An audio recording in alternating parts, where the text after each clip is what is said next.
Well, I'm now joined in our studio here at the World Retail Congress in Amsterdam by Thibaut Munier, who is the co-founder and the CEO of Numberly. Thibaut, thanks very much indeed for being with us. My strategy to get through my mathematics class and actually my statistics class at university was to sit at the back. I've realised that was probably completely the wrong strategy. Why have retailers suddenly become in love with numbers analytics? They've had data for years and years. This is a great question. You know, I think in the classroom, if we keep this metaphor, there is now a big elephant, and this is Amazon. And obviously, I think they played a huge role because they scare everyone in the room, and that makes an absolute priority for retailers to actually make sense of their data, organize them, leverage them, use them to first maybe increase the quality of their interactions with the end consumers, but also try to change, and this is, I believe, a hot topic, the relationships they have with brands. So roll the clock on to where we are at the moment. It seems now that it's impossible to do any data analytics without the words artificial intelligence in one form or another being associated with them. Mm. Can you help us dissect the myth from the reality? Is artificial intelligence the saviour of understanding this data, or is it actually much more profound than just that? I don't know if it's the savior. I would say it's an unavoidable step that is very important for each retailer. Machine learning, as I prefer to call it, brings so much insights. And again, it's teaching a computer to learn. So when you have so much data out there, it's great to rely on a computer to help you gain some insights. Now, at the end of the day, I think humans are going to be useful for a very long time, and that's probably good news. Well, I'm glad you said that. If a retailer wants to start to play around with this machine learning technology, what are the building blocks? I mean, can you literally just sort of turn it on, or do you have to go through a number of stages to get there? I'm afraid there's a couple of stages. Ah. There's always a catch. But I would say start with the basic, and when you have a loyalty card, well, awesome. Well, try to first connect your loyalty card data with your on-site and e-commerce data, and then start asking questions. You know, the hardest thing is always to find the right questions. You should spend 80% of your time trying to find a question, and then, as Einstein said, use the remainder to try to answer them.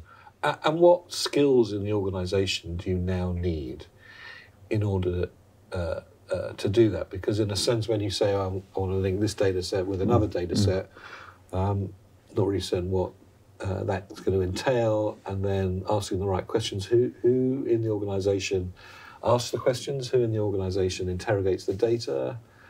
Who's the owner of all of that? Well, I could answer so many professions with names such as data engineers and data scientists and data gurus and all those data folks. But at the end of the day, I think it's all about putting whoever you have in the same room.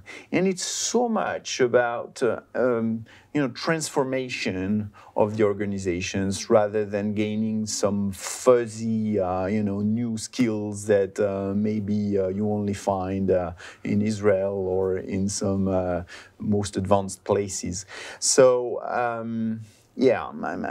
I think as a starting point, I would put the people in the same room. Simple as that. I think so.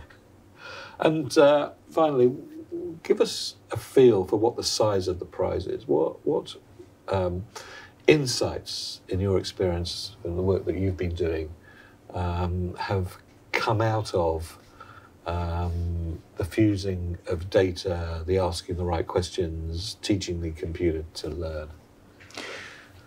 Well, the first answer, the stake in the prize is survival.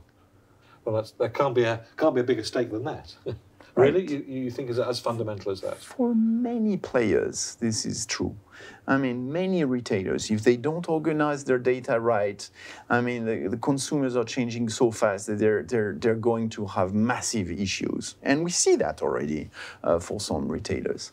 Now, obviously, once you have set the basics, you can go for a great additional market share, obviously.